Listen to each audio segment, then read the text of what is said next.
नमस्कार, मैं हूं अमर फौजदार।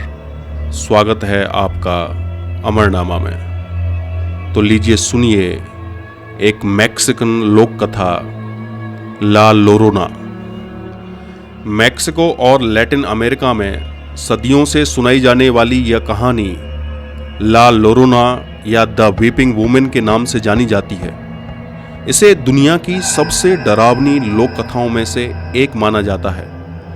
यह एक श्रापित महिला की कहानी है जिसकी आत्मा अभी भी अपने बच्चों को खोज रही है और रात के अंधेरे में रोने की आवाजें सुनाई देती हैं।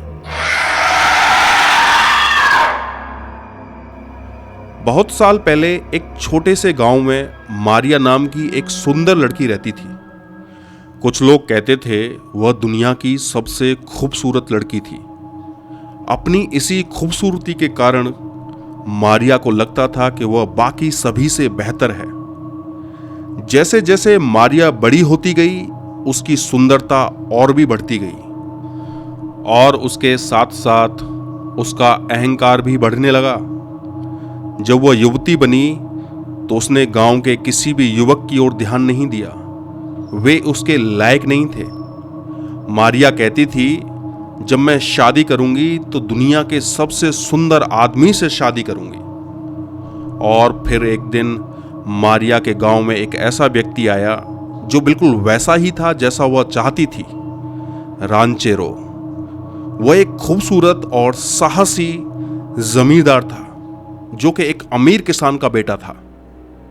उसका एक अजीब सा नियम था, अगर उसका घोड़ा पूरी तरह पालतू हो जाता तो वह उसे किसी और को दे देता और मैदान से एक नया जंगली घोड़ा पकड़ लाता।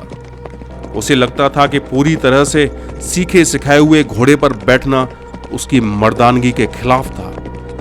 वह देखने में बहुत सुंदर था, साथ ही वह गिटार बजा सकता था और मधुर आवाज में गा सकता था। मारिया ने तय कर लिया कि यही वो व्यक्ति है जिससे वह शादी करेगी। उसे पता था कि उसे आकर्षित करने के लिए कौन कौन से हथकंडे अपनाने हैं। अगर रांचेरो रास्ते में उसे देखकर कुछ कहता तो वह जानबूझकर दूसरी ओर देखती।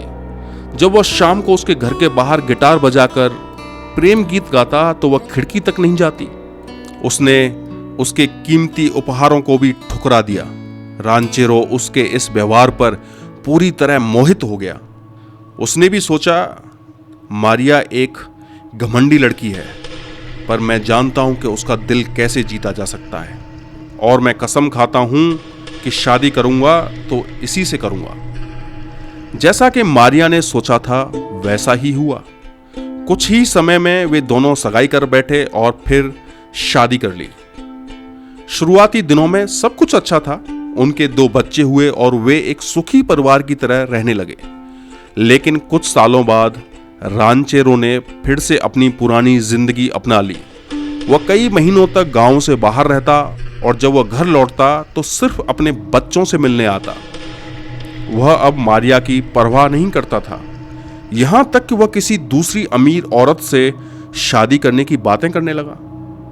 मारिया को अपने घमंड के कारण यह सब सहना बहुत कठिन लग रहा था।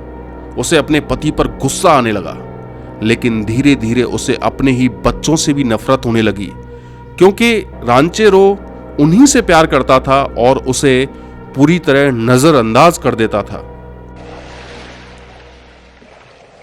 एक शाम जब मारिया अपने दोनों बच्चों के साथ नदी के किनारे टहल रही थी, तभी उसने देखा कि रांचेरो एक घोड़ा गाड़ी में बैठकर आ रहा है।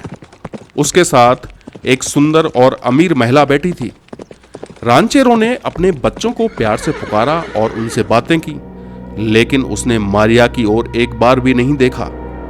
फिर उसने घोड़ों को तेजी से आगे बढ़ा दिया और चला गया।